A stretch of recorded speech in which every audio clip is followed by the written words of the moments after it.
Supreme court ने सहाफियों के खिलाफ किसी भी किस्म की कार्रवाई से रोक दिया है। सहाफियों पर तशद्दुद के खिलाफ 2 हफ्ते में रिपोर्ट भी तलब कर ली।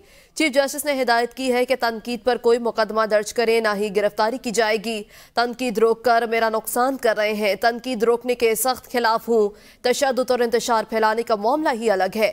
यहाँ मिट्टी पांव निज़ाम चल रहा है, जब तक किसी को काबिल एहतसाब नहीं ठहराएंगे ऐसा होता रहेगा। चीफ जस्टिस ने आइंदा समात पर अरशद शरीफ केस भी सुनने का इंदिया दे दिया है। इस्लामाबाद से देखेंगे राजा मुअज़्ज़ अली की एक खुसूसी रिपोर्ट।